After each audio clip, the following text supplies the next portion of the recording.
I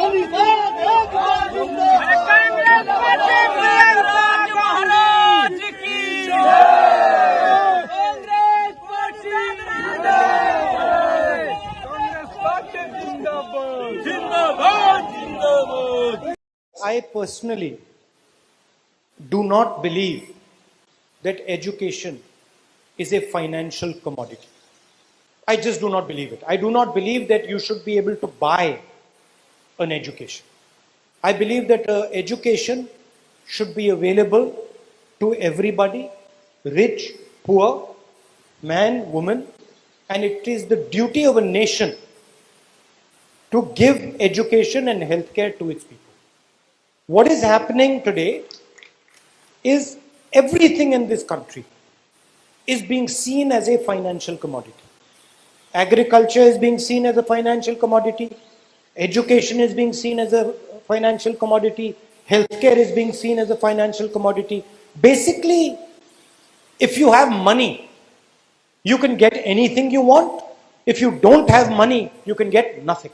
This is where India is heading, and I am fundamentally against this.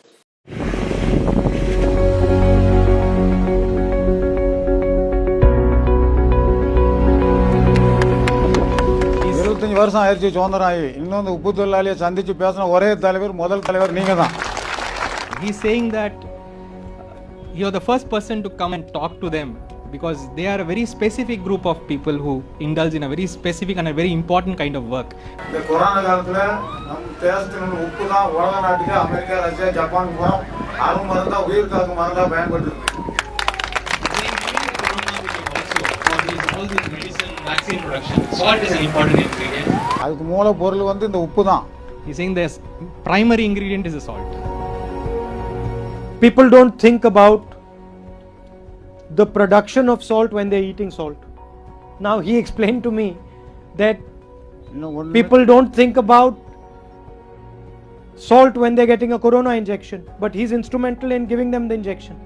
My political interest always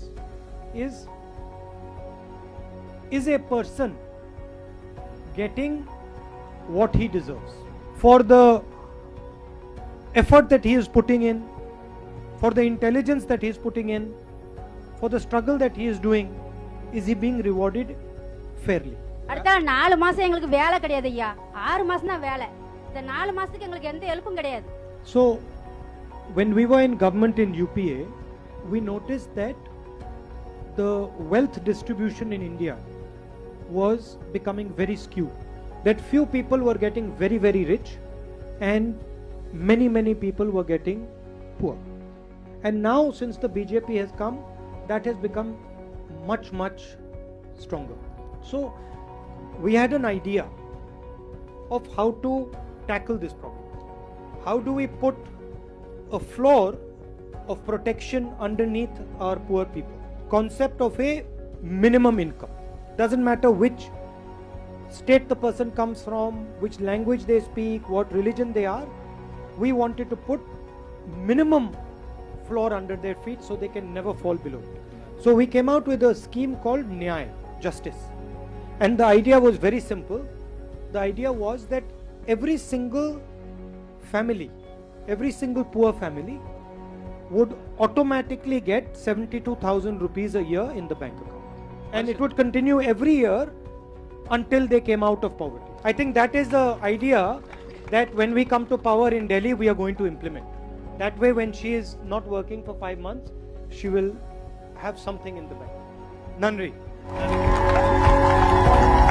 நாங்க வேலை பார்த்தத அவங்க பார்த்துட்டு போனது நேரடியா பார்த்துட்டு போனது இன்னும் ரொம்ப சந்தோஷமா இருந்துச்சு. ஐயா பெரிய தலைவரை பார்த்தது எங்களுக்கு ரொம்ப மிக சந்தோஷம். ராகுல் காந்தி வந்தாங்க, உப்பளத்துக்குள்ள நாங்க வாரதெல்லாம் பார்த்துக்கிட்டு இருந்தாங்க. எங்களுக்கு ரொம்ப சந்தோஷம். ராகுல் காந்தி ஒரு தேசிய பாரம்பரிய பெரிய தலைவர். அவங்க எங்களையும் ஒரு பொருட்டா மதிச்சு எங்களை அழைச்சி எங்களுடைய குறையை கேட்டதுக்கு அது அவங்க மீட் பண்ணது ரொம்ப எனக்கு சந்தோஷமா இருக்கு.